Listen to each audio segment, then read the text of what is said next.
Welcome, viewers, to the Insight Interviews podcast, which is an enlightening series of academic discussions taking a deeper dive on a variety of unique topics.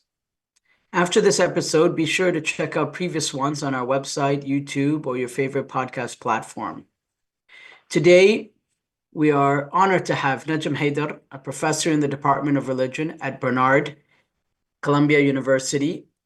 He completed his PhD at Princeton University in 2007, his MPhil at Oxford University in 2000, and a BA at Dartmouth in 1997.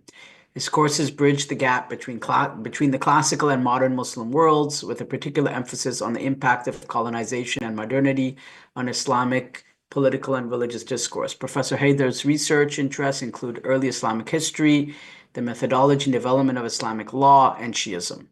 His first book, entitled The Origins of the Shi'a, was published by Cambridge University Press in 2011 and focused on the role of ritual and sacred space in the formation of Shi'a identity. His second book, Shi'i Islam, Cambridge, 2014, offered a comprehensive overview of three branches of Shi'i Islam: Zaydi, Twelver, and Ismaili, through a framework of theology and memory. His most recent book, The Rebel and the Imam in Early Islam, Cambridge 2019, which we'll be focusing on today, interrogates the question of what it meant to write history in the pre-modern Islamic world by drawing on the late antique historical tradition. Professor Haidar, thank you for joining us today. My pleasure. Thanks for having me. As I've been following your work for some time as a student and now instructor or teacher on Islamic history, intellectual history, and Shi'ism. And I came across this quotation by Professor Hodgson, the late Marshall Hodgson.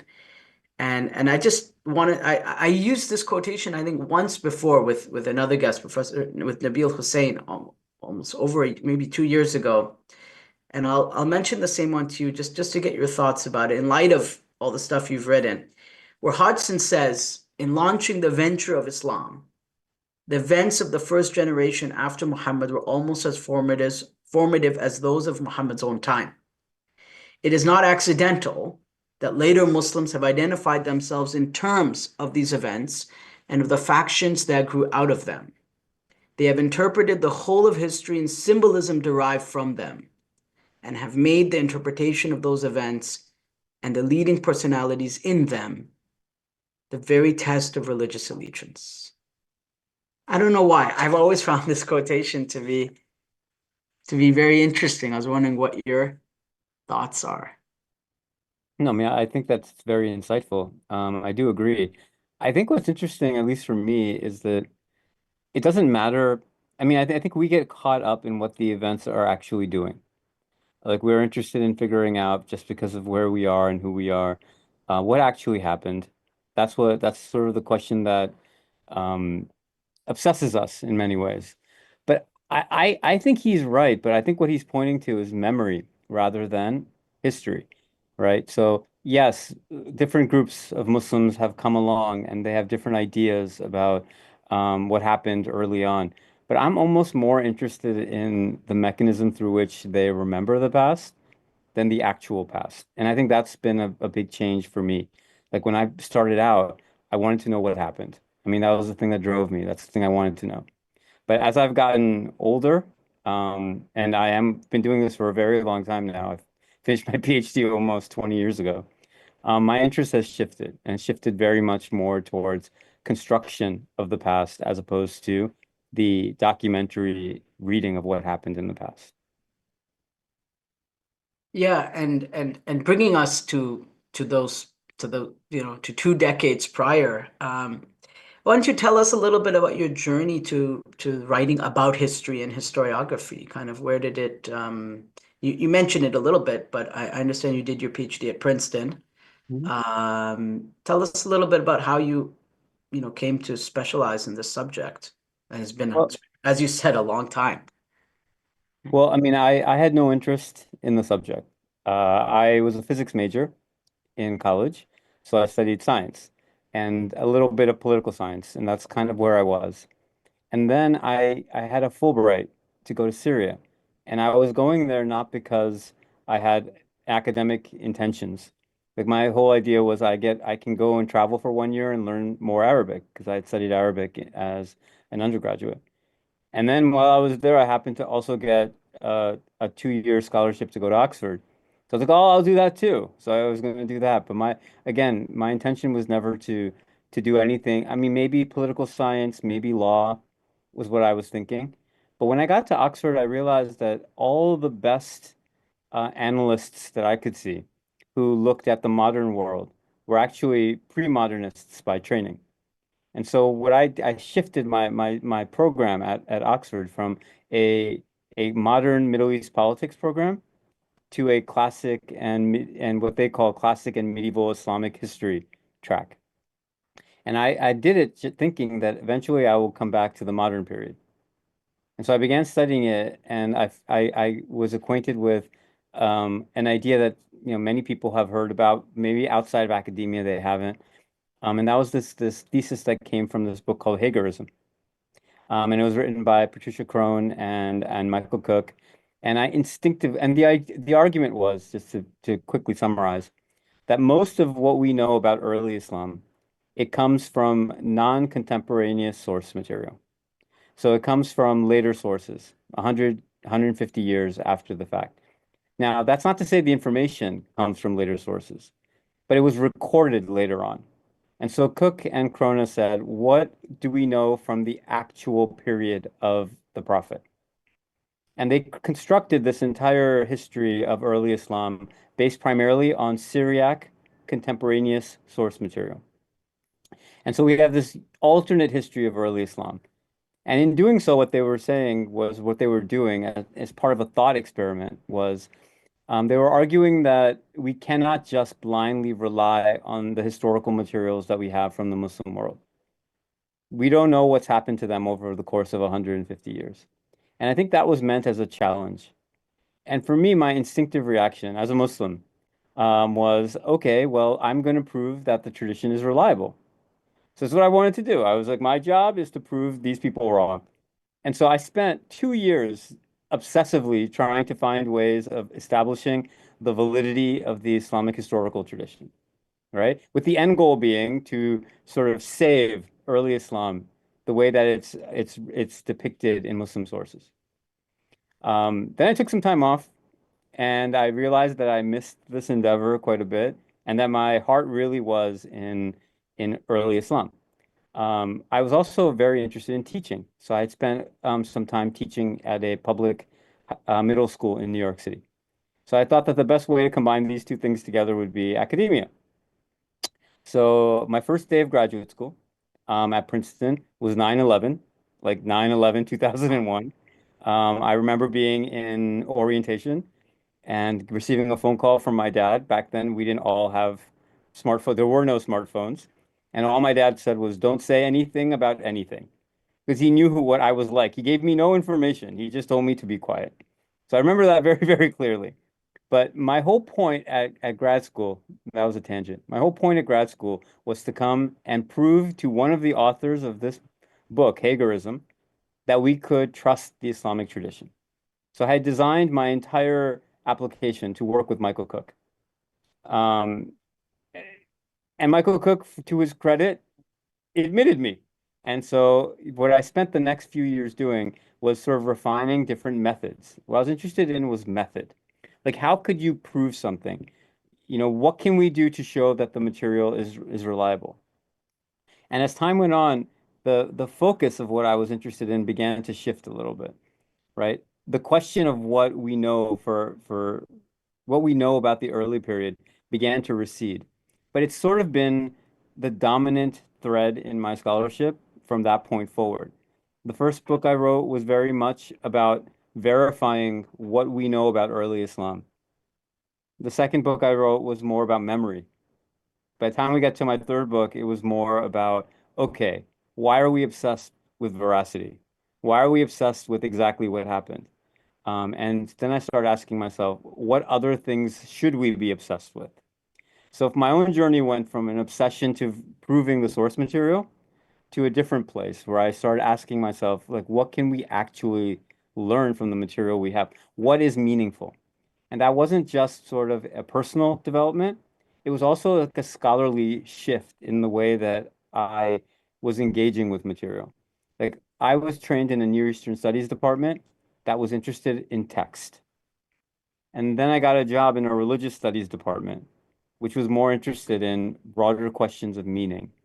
And I think my scholarship has also shifted in that in that same way. It's evolved in that way. I've gone from being more of a historian, and I still consider myself a historian, to more of a religious studies professor. And those are very different orientations. Yeah, and I guess we definitely see the difference in some senses between your first book and your second book, and the introduction of Shia Islam is in the middle there. Um, in your first book, I particularly found it interesting how you um, talk about these groups and you try to find identity markers which delineate the existence of a particular religious group at a particular time. Um, can you shed a little bit more light upon that, and how that kind of links to this notion of what the narrative of early Islam is, or was rather? Yeah. So there's a scholar, there's a German scholar of early Islam, Harold Motzki, and what he had done, and as I said, when I first started in graduate school, I was interested in verifying or upholding the tradition. So what Motzki and some of his collaborators, most of them German, had done was they had gone through hadith materials, and they had tried to show that we need to give the benefit of the doubt to the reliability of the information that they have orally transmitted. And the way that Motzki did this is he said, let's take a text, and the text has a chain of transmission. And let's follow each layer of the chain of transmission. So he said, if you take one particular text, the Musannaf of Abdul Razak, and you look at who the primary transmitters are that gave material to Abdul Razak, then you find that there are four main transmitters. And what he did is he separated this book into four separate smaller books based on who the transmitter was. And once he had done that, he said, are these four core books that I have created, these sub books, are they sufficiently different that we can say that are independent texts? Because if they are, then it would take a genius level person to bring together, to forge a text such that there are four individual idiosyncratic books within a book, right? And so I thought it was really interesting because what he had done is it said, I'm not looking at the content, I'm looking at the structure. And based on the structure of what we have, I want to think about whether we can say something about veracity of the source material. So I wanted to do a similar kind of thing. And so what I thought was maybe we can use texts that aren't overtly political, that don't have to do with things like the succession to the prophet, and see if we can use them in some way. So the place where I went was the beginnings of communal groups. And it's what you would call sectarian, but I don't like the word sectarian. I don't use the word sectarian in my work anymore, although I did back then. So then I asked myself, what do we think about how Shi'ism or Shi'i groups emerged and how non-Shi'i groups emerged? And so I went through the heresiographical tradition and I found the standard narrative of how Twelver Shi'ism came into being, how Zaydi Shi'ism came into being, and how eventually Sunnism came into being. And what I said is, now, can I test this narrative, right? And one of the way I wanted to test the narrative was I wanted to use Motzki's method somewhat. So I took three case studies that aren't overtly political, probably, and they were ritual law case studies. So one had to do with the recitation of the Basmallah of at the start of the Fatiha, the first chapter of the Quran. Yep. Second had to do with the Qunut in the prayer, and the third had to do with the consumption of alcoholic beverages. And I chose them because Sunni and Shi'i legal positions are different on each of these issues. It's not always Sunni versus Shi'i. Sometimes different Sunni groups will align with Shi'i groups against other Sunni groups. So I wanted like a variety of configurations. And then I did a similar kind of analysis. I looked at the structure of the transmission. I said, I looked at who the authorities were that were cited. I looked at who the transmitters were that were used in chains. And I looked at the literary style that was used to convey information. And the argument I made was once the literary style, the transmitters, and the authorities begin to separate out between communities, then we can make an argument that the communities have begun to separate out. Right? So I said there should be structural evidence to back this narrative we have about the creation of groups like Sunnis and Shi'is. And so I did that. That was like my entire dissertation. And what I came up with, what I found was that for the 12er Shia, or the antecedents to the 12er Shia, and for the group that became Sunni, the traditional narrative seemed to align with the structural analysis of the chains of transmission. Great. For the third group, however, the Zaydis, what I found is that there was a disconnect. And so what I was doing here was I was testing the traditional account by using non-direct information derived from the structure of hadith. It's very technical. You can almost tell that I had a science background because what I Yeah. was looking at In was reading it, I could tell. Yeah. stats. I was interested in Yes. stats. And so that's it. That was done. Now what happened was that, that in and of itself I thought was a contribution, and it was, and that's all the dissertation is. But as I began working on the book, I began asking myself, well, how do these groups really begin to differentiate? Like it can't just be, I mean, sure, they're using other transmitters, they're using other authorities, they're using different literary forms, but I'm also looking at ritual here. Like, is there something else about how these groups are different? And then I went and I had a conversation, as we do in grad school, with my advisor, one of my advisors. So this time I didn't go to Michael Cook, I went to Hussein Modarresi at Princeton. I remember sitting down with him in his office very, very clearly, and I just asked him, I was like, what makes a Shia in the second century? If you say you're Shia, what does it mean? And he looked at me and he just said, probably how you pray and where you pray. And I was like, well, that's interesting. I'm interested in this idea. And so I was like, who has written on this? And he said, no one. And I was like, okay. And then I was like, how do you know? And he said, I just feel it because I feel things. He said, I mean, it's one of those things where you talk to someone who knows so much that they just Yeah. intuitively know something, right? So I was like, well, this is an interesting idea to pursue. And that sort of took me in a very different direction. So the second half of the first book isn't about testing these narratives. Once these narratives have been tested, now it's like, well, what does it mean to have an identity? And then took me to a lot of theorists. And I had never read theory before, because Princeton is a place where you do philology, you don't do theory. But now I was at other institutions where religious theory, like theoretical works, were meaningful. And I started reading, Foucault and Bourdieu and Assad and Osman and all these people. Um, and Bourdieu really stuck to me because what Bourdieu argued was, and others have argued this also, is in his analysis of the middle class, the emergence of the French middle class, he made this argument that what really separates one community out from another is taste. And what he means by taste or distinction is that they have a collective preference for certain types of food, certain types of music, certain types of clothing, right? And he did this in a much more convoluted way. I would not recommend anybody read Bourdieu. Bourdieu is not fun. But other people had taken his theory and applied it in different ways. So I remember reading one particular study, and it was about the punk movement in New York City in the 1970s. And the argument was that what made identities salient was that people would know who you are without having to ask you. And Bourdieu had said the same thing.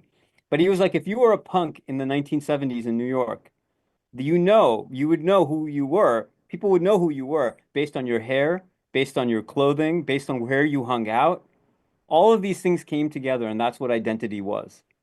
And so I connected sort of Bourdieu's idea back to what Mudarisi had told me, Professor Mudarisi had told me, and I said, well, what is this thing that would exist in the second century that would make you immediately know that someone was identity group A or identity group B?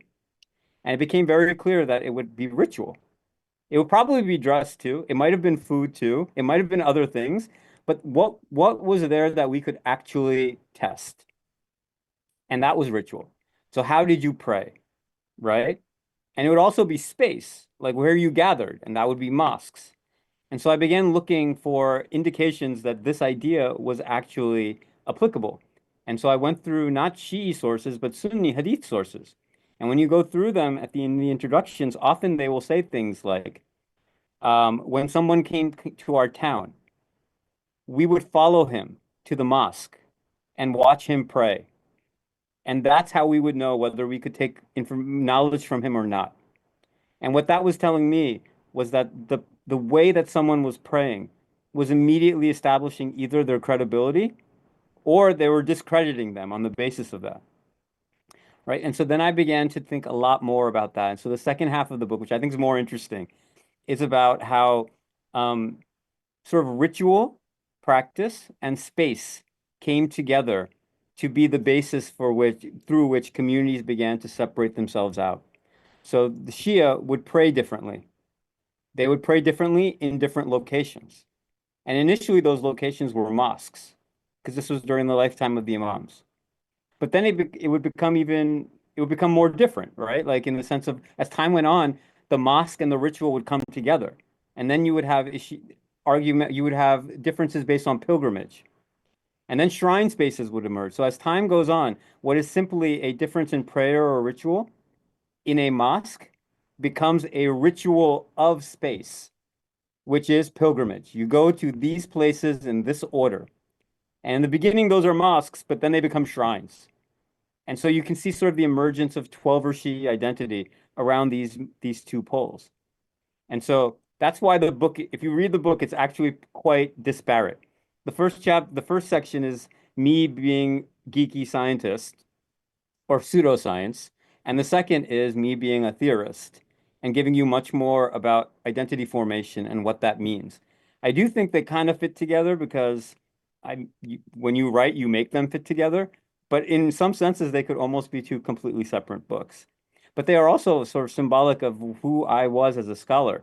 Like I went from being the philological structural scholar to being the one who's thinking more about how people are conceiving of their world. And so you can see that transition within the first book itself.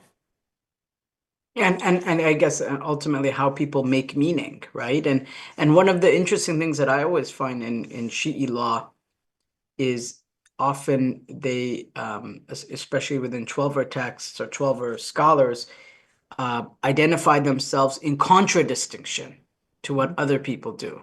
So, for example, this whole concept of al-mukhalafa lil-'amma, Mhm. the whole notion of, well, this is right because it's in opposition to what other people are doing, right? So how this and I know we may be digressing a little bit, but how does this play into your your early research? This idea of defining oneself not only by doing something, but how it's different in very particular terms from another group, and then that's how one may be able to find the truth.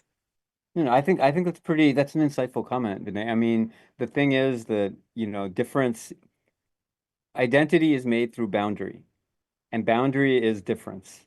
So there has to be difference. Now, in the 12 Shi'i, or what the Imamis were, I'm just going to call them 12 Shi'i from this point forward. It's a little anachronistic. But what made the 12 Shi'i different was that community was in Kufa, right? So they were located in Kufa. The Imams that they were following were located in Medina, right? So what we know about this period is that there were regional schools of practice. So the differences between practice were not based on the fact of you being Hanafi or Shafi or Zaydi or Twelver or Imami or whatever.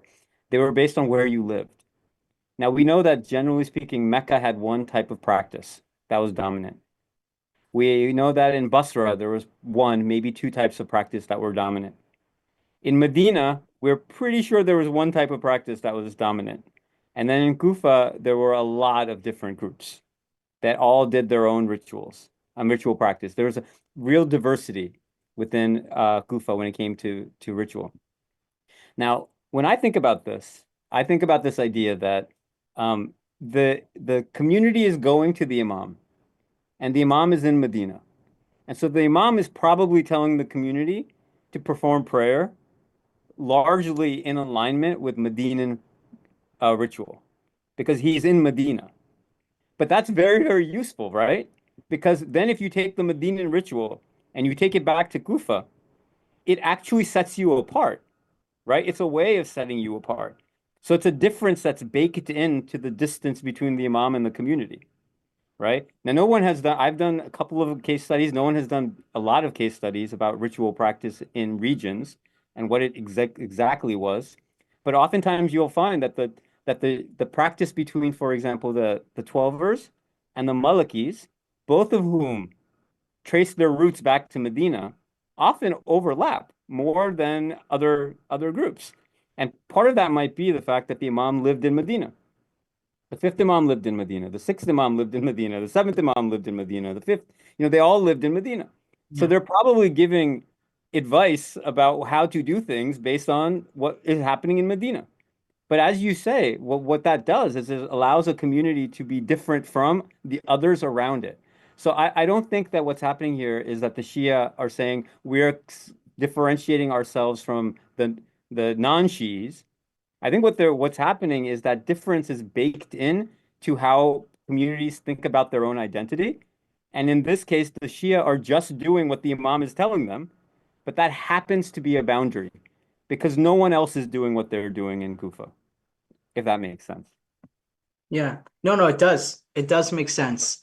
And how did this and obviously these two, their first monograph and your second monograph are set apart, leaving the introduction to Shi'ism kind of in the middle there.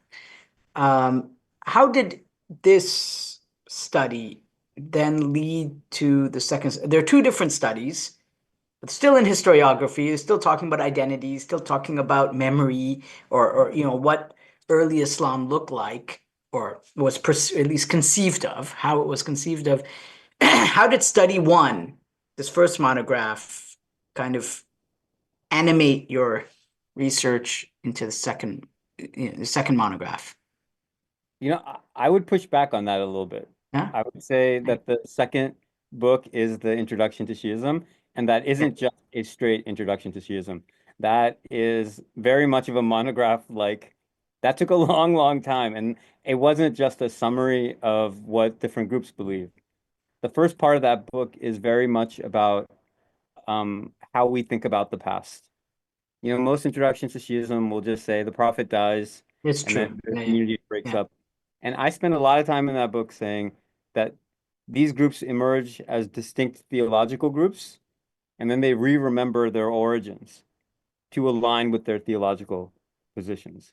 And I think that's the bridge here, right, between the first research project and the what I would say the third, what you're saying the second is. It's the third research No, I project, mean, the right? second one is a research project as well. I guess I don't teach it that way in my courses, and I teach on Introduction to Islam. Like, I would certainly find this book to be much more like I would teach probably in grad school or an upper level course, maybe. That's much The more boring. Introduction to Islam, your Introduction to Shiism course, I love it because I teach it in my Introduction to Islam classes. But it is still, of course, a scholarly work. I'm not saying it's not. Just it's maybe to a different market slightly. Well, I'll tell you what. I mean, the reason I would say I connect it Yeah, is that's the bridge, is the second book, the is second book. Yeah, because you can see like at that point I was thinking a lot more about what does history mean? Like how do we come up with it? What's the function that history has? Right? So now moving a little bit away from trying to figure out what happened to let me take a step back. So when I teach Introduction to Islam to my students, we read two biographies of Muhammad, of the Prophet. The first we read is I give them something, I used to give them part of the Sira, but I don't anymore. I give them like, something very political in the sense of like Marshall Hodgson's little sections on Muhammad, or something by Michael Cook, or something by Hugh Kennedy, like a very straight like history of Muhammad, biography of Muhammad. And then I have them read Anne Marie Chamel's A Muhammad Messenger of God, which is all, it's just stories. It's like, it's very Sufi inflected stories about the Prophet. And she has within it a biography of Muhammad as well. And then I ask them, which of these two do you think is more important or useful? And they will often say, the political history is more important, more useful, because they'll be like, it tells us about Muhammad. We need to know what his deal was, yada yada yada. Then we have a longer conversation, and one of the things I try to convey to them is that the Shamel biography is actually meaningful, more meaningful in terms of telling you who Muhammad is to Muslims than the political history is. Like, I don't know about you, Vinay. Like, I go to my mom, and if I ask my mom, tell me about the Prophet, right? Tell me about the Prophet. She's gonna be like, the first story she'll probably tell me is the Prophet used to walk through Medina, and a Jewish woman would throw garbage on at him every day. And then one day there was no garbage. And so he was like, what happened to this woman? And he went and investigated and found out she was sick and helped her recover. Have you heard that story? Yeah, I Yeah. have, yes. Or she'll tell me, like the Prophet loved cats. The Prophet loved cats, right? We know this, right? She'll tell me about, the Prophet would go into prostration during the prayer, and his grandsons would play on his back, and he would extend his prostration because he didn't want to bother them until they were done playing, right? These are Yeah. the stories you hear about. What you don't hear about is like, let's talk about the Banu Qurayza. I mean, you don't hear about things like that, Yeah. right? And so the question here isn't about who is the historical Muhammad. The question is which Muhammad is actually alive within within the consciousness of Muslims. Like, which Muhammad matters? Is it the Muhammad that you remember, or is it the Muhammad that historically existed? Now, as historians, you and I might say, well, we need to know the history. But I would argue that the history doesn't tell you the importance of the prophet. It doesn't. It doesn't give you the significance of the prophet. And so I think that sort of was something I began to think about, which is, what are we really interested in? Like, am I really invested in figuring out what the prophet did on a Tuesday? Or am I more interested in the the way that the prophet is seen as a symbol of love by the community? Because the community chooses to remember Muhammad in a very particular way. And so that made me start thinking more in a more complicated way about what the endeavor of history actually is. Now, I can tell you what the third book is about and where it came from, but I do want to emphasize that. And that was the whole point of sort of the second book, the intro, was I was asking myself, what are we doing here? Like, what really matters here? What am I trying to convey to my students? Do I want my students to know Muhammad was a good political leader who was also a religious leader who did thing X, Y, or Z? Or do I want them to understand why he means so much to Muslims? And those are not the same thing. Yeah, absolutely. And like I said, I honestly feel your second book, Introduction to Shi'ism or Shia Islam, I don't remember the exact title. Um, and I'm really not just saying this. I've taught Momin, I've taught, Andrew Newman again, and no knocks on those books, but I really like your book and the way you break it down, the way you kind of distill what Shi'ism is in that book. And my undergraduates loved it. In fact, one of my undergraduates came to me, I remember at the end of our course, and he said, oh wow, I didn't even know Shias are Muslim. And this book really kind of, shed a lot of light on that to me, like they have their own tradition and it's quite complex, and they have this whole intellectual tradition associated with it, So it's yeah, it was no, it's there's no doubt about it being obviously a certain important contribution. and I'm really proud. abridge. I'm Pardon really me? proud. I'm really proud of that. But I mean, the thing is, when I went into academia, one of the things I mean, as you know, I'm Shi'i. I am 12 Shi'i background. But one of the things that one of the things you want to do, one of the advantages you get when you become an academic is you are able to tell the narrative in a way that you think is meaningful. Like that's a book I really wanted to write. I maybe would have wanted to write it a little bit later than I did, but I wanted to write because it was something that I felt was important. I needed to find a way to conceptualize the tradition that didn't just reduce it to history. And I think that a lot of books just end up reducing it to political history, or they tell it from a very particular perspective as an offshoot of Islam. But I'm not interested in that. I mean, I wanted to tell the story of 12er Shi'ism, of Shi'ism in general, because it's not just about 12er Shi'ism. That book is about Zaydis, and it's also about Maybe. Ismailis. I wanted to argue that Shi'ism is a co-orthodoxy.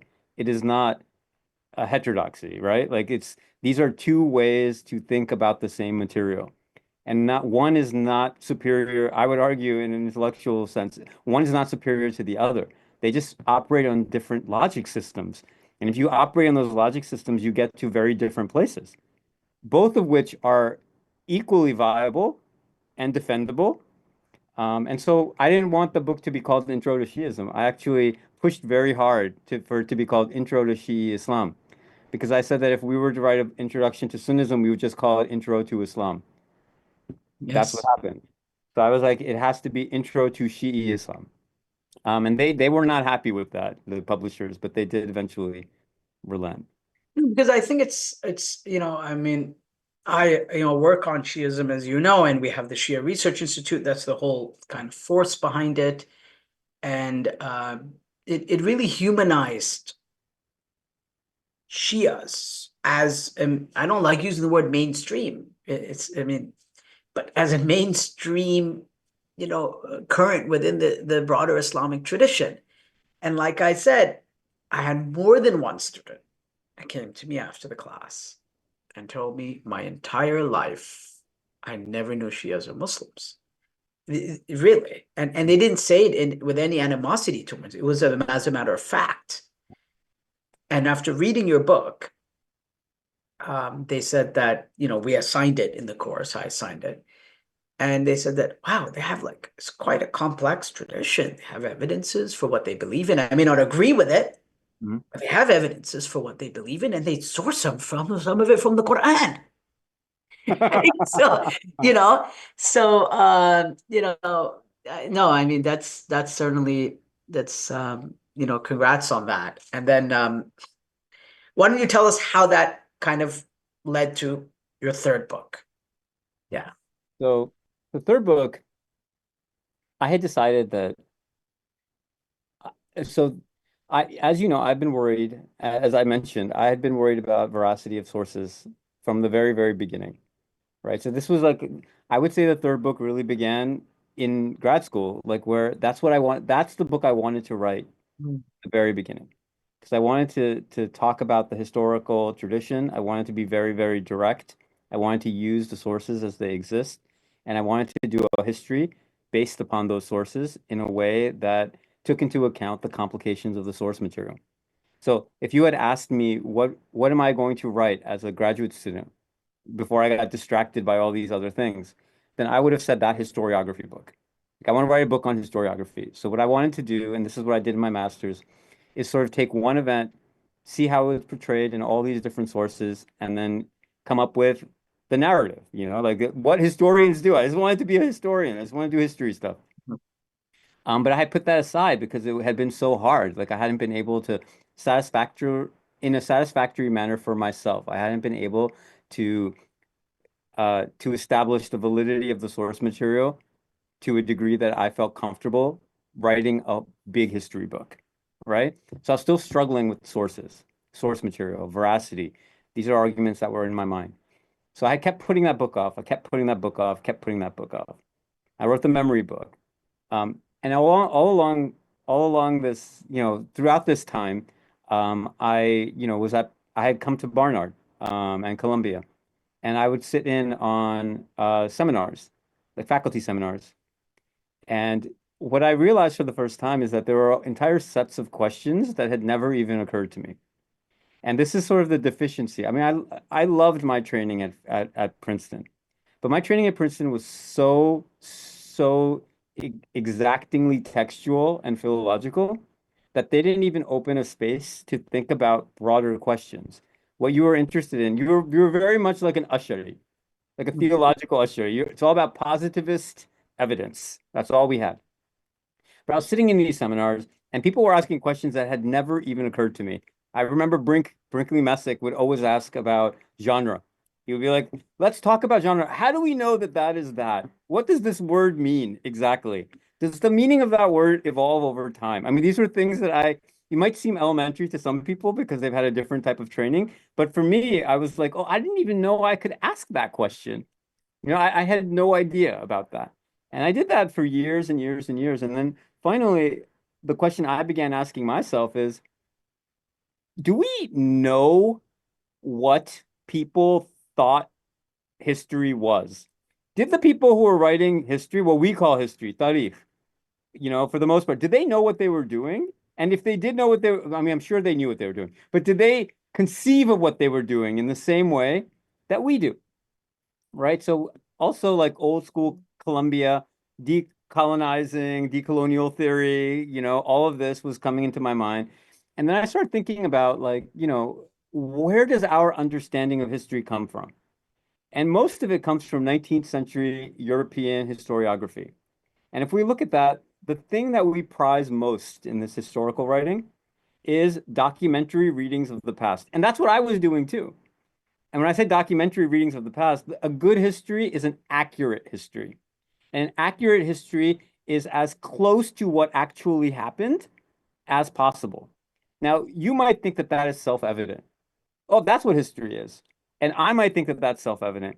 But is that because we've kind of become European enlightenmentized? Is that what's going on here? Like, are we buying into a notion of history that isn't quite universal, but we assume it to be universal? And so then I began reading other historical traditions. Like what do other people think of in history? And what I found was that, when you look at South Asian historiography, so from the continent, subcontinent, they're not interested in exactly what happened. What they were interested in was meaning. What they were interested in was the meaning of a story, of a historical event. And the same thing I found with late antique historiography. So this would be the period before Islam, with a few exceptions that we know very well.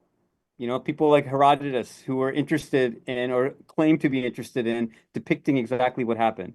Most of the other historical writers that we're going to find from that period were more interested in the meaning of an event. So if you were to read a South Asian let me start with late antique. If you read a late antique historian, what you would find is that they would tell the same story over and over again, different historians, but they would change the story, and they would change the story to contest it. So what I mean by this is, if you read one account of the fall of the Roman Empire, they'll say the Roman Empire fell because of the invasions of these people from the steppe. And they would say, isn't that horrible? Right? But then another group would say, no, no, no, no. The reason the Roman Empire fell was internal divisions. Another group would pop up and they would say, other historians would say, actually, it wasn't X. It wasn't because it wasn't a disaster that the Roman Empire fell. It was a positive thing. And they would tell the same story over and over again. It would have the same broad elements, but the way that they told it would alter its meaning. And what I realized is that they weren't contesting specific things. What they were contesting was meanings. What was significant? What was meaningful? Mm. And so they would be perfectly fine with changing facts, what we would call facts. They would be perfectly fine with creating dialogues. They would be perfectly fine with altering, conversations that people were having or exactly what an event is and what order it went in. They would make elaborations. They would be okay doing that.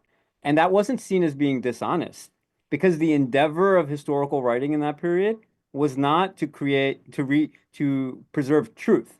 It was to preserve meaning and significance, right? And so that's a very different way of thinking about history. If you're not reading something for truth, but you're reading it for truthiness, for significance, then that alters a lot of your preconceived notions of what it is that you're doing.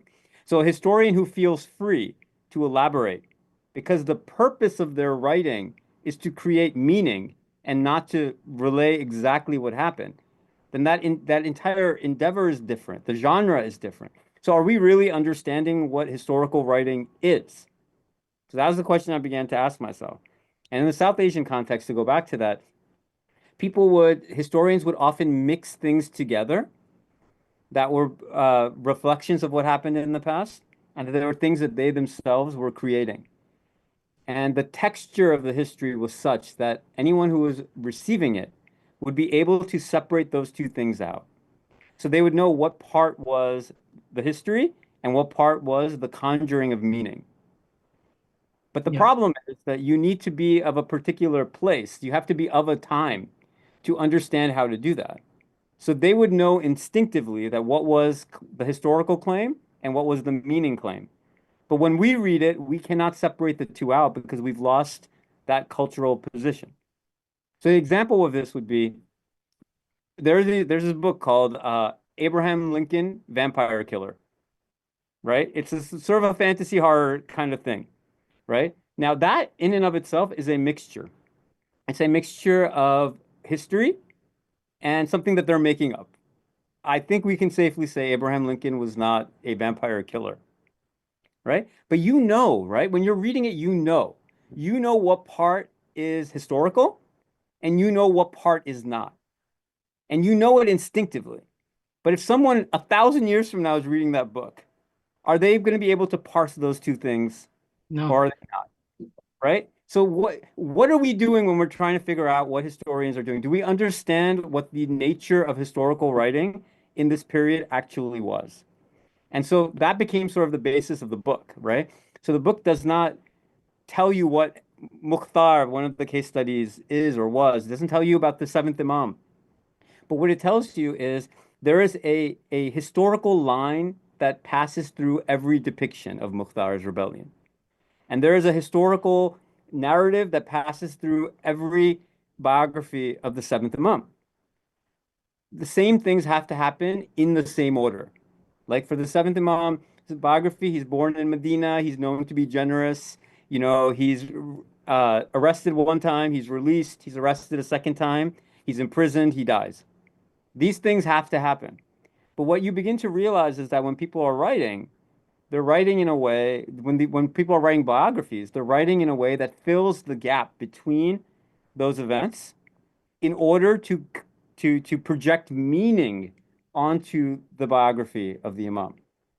Right? So that's sort of I don't know if this is right, but that's sort of the claim that I'm making. So if you look at different 12er Shi'i biographies of the seventh Imam, for example, you can see that the conversations change, the tone changes, how he interacts with his followers changes. And you can understand why this is changing because the time is changing. But the contestation that's happening isn't, I mean, I would say the biography isn't intending to tell you about the Imam's life. It is telling you something important about the community. And it's using as the template what we know to be the historical biography of the seventh Imam, right? Now, this is something I won't tell my mom because my mom's not going to be happy with it. But I would argue, actually, even further than that, that the audiences that were receiving this understood that. They didn't take these biographies as being literal. They took them as being significant and meaningful. They took them as being contestations of the past. They took them as endowing importance to their own experience. But did they take it and say, oh, so that's the conversation that the seventh Imam had with that person? Or are they reading that conversation and saying, I understand why you're telling me this? You are telling me something important. Again, it's the difference between truth and truthiness, as Stephen Colbert would say. They aren't the same thing.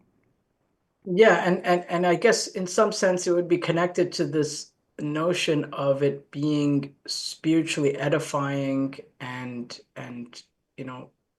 lending to piety, right? that there's a religious experience in interacting with these texts. You're not reading, let's say, the Wall Street Journal here, right? Or something like that. You're reading a religious text where someone's trying to convey religious meaning.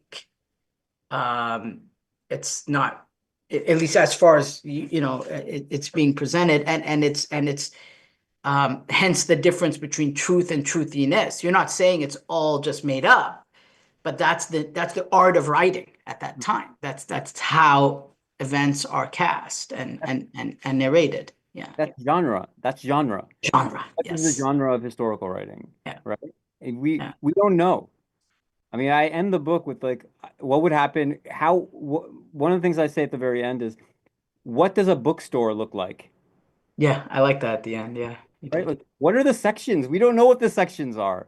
We don't have no idea what the we struggle. We try to impose our sections onto a world that had its own sections. And there's a disconnect. And as long as you're aware of that, there's a way to do that.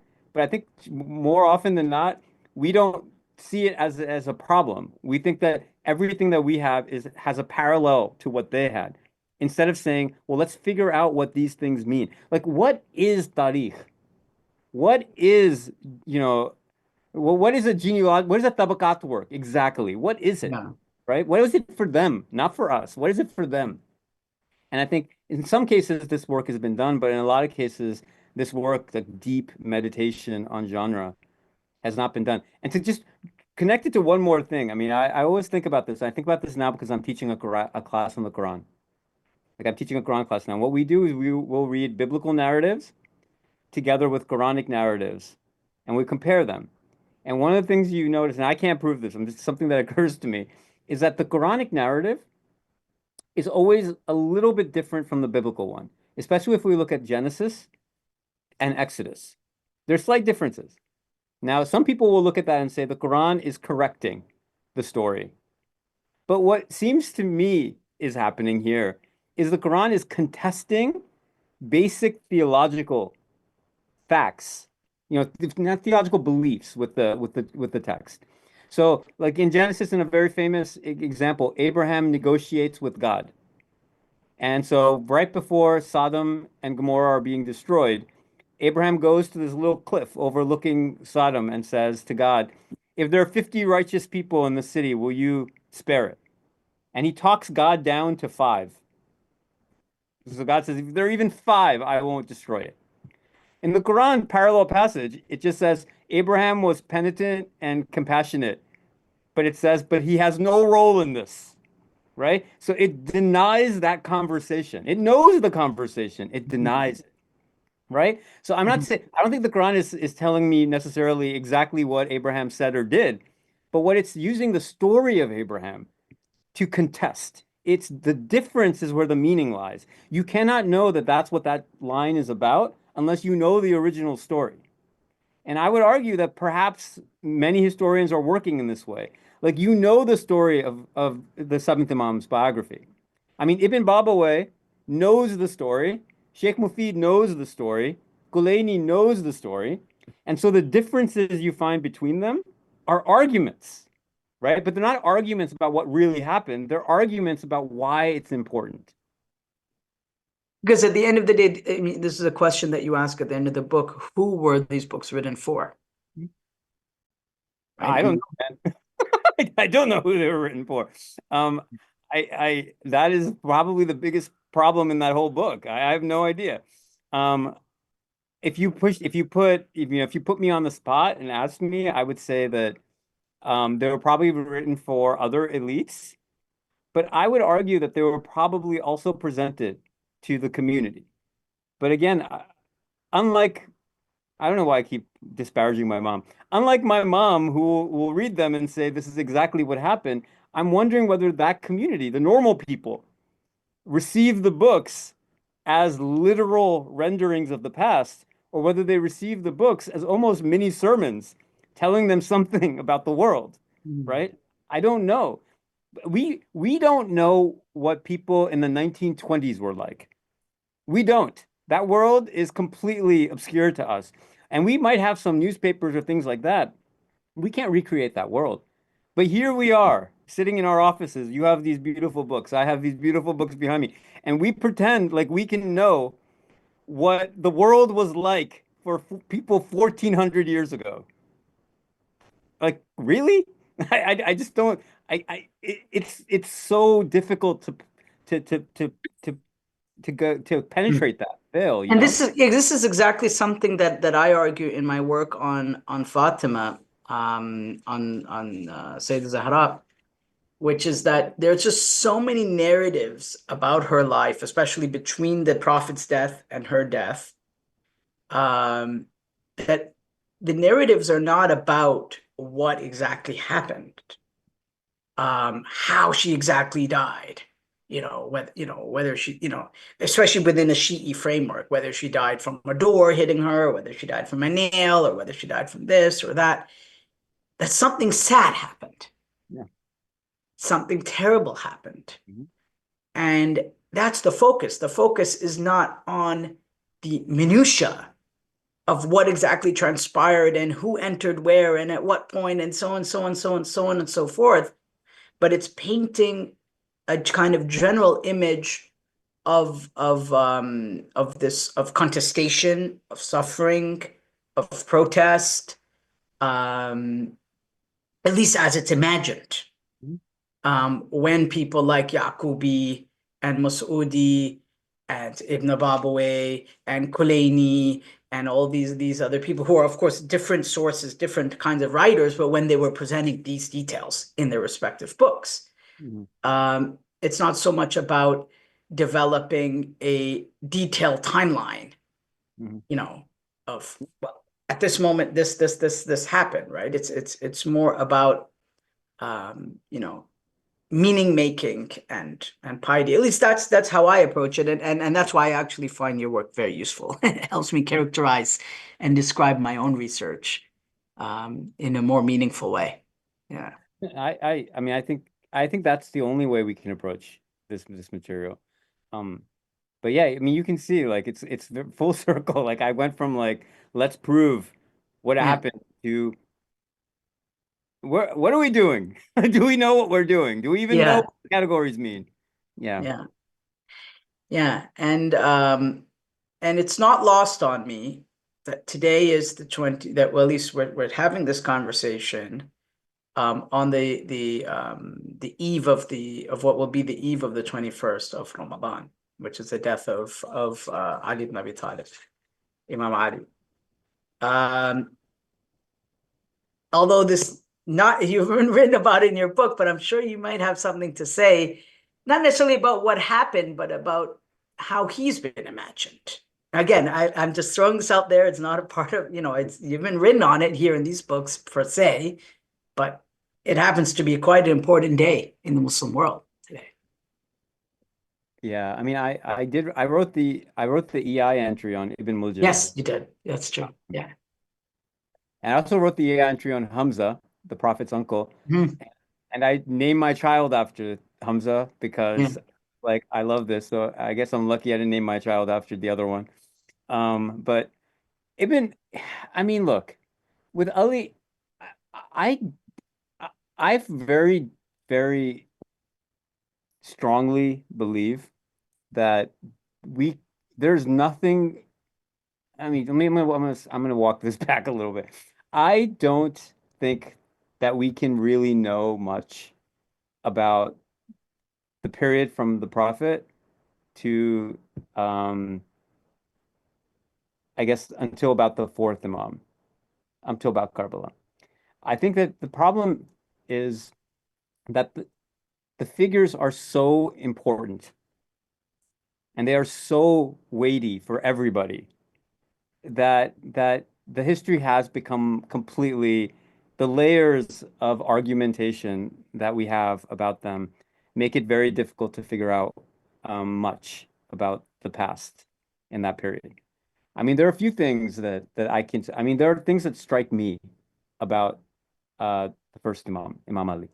And what really strikes me more than anything else is, and this is just me based on my sense base of the person, having read and all the different historical accounts. So this is not scholarly. This is my instinctive take on this.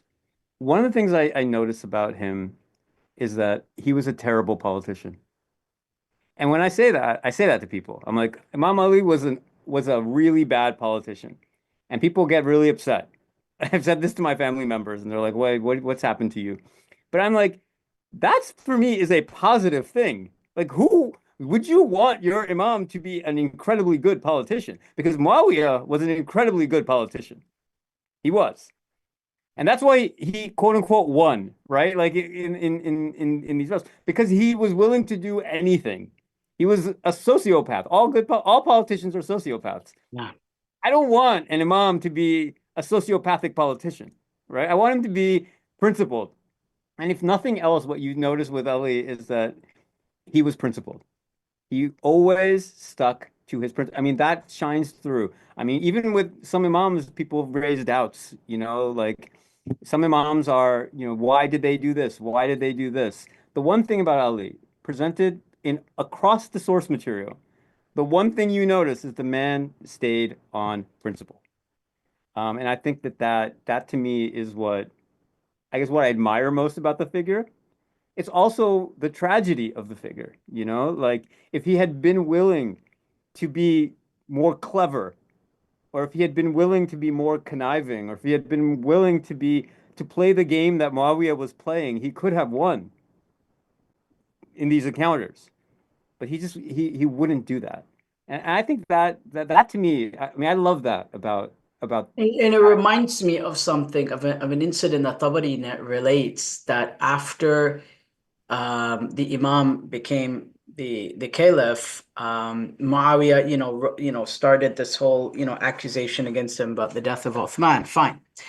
And Abbas comes to Ali, basically, I don't remember the exact details of it, but basically saying, look, don't remove Muawiyah from power. Leave him where he is. We'll kind of deal with him later, for a kind of realpolitik move here, right? Like you got to be really careful in the moves that we make now because we're going to lose power. We're going to be caught up in these wars and we're going to be in all these problems and we won't be able to really implement our agenda or our mandate.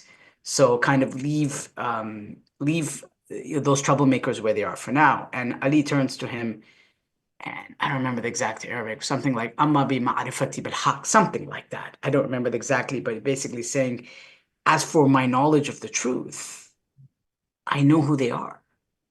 I have to remove them from power. And that was the beginning of the end. Right? And his own advisor, Abbas, told him, Ibn Abbas is like, clearly did not see it the same way as Ali. And I think the late Mahmoud Ayub says in his book on, I don't remember which one, he wrote a few books on history. He says that, well, this was an example of Ali just not playing the game of politics. I mean, his own advisors around him, you know, as at least as Tabari and others narrate, were advocating otherwise. But for Ali, as you said, his principle was, well, these people are taking money. They're not, they're not just. So I can't, as long as I'm the leader, I can't leave them as being governors or leave them in power. And I would say two then it's things. just a domino effect from there. Yeah.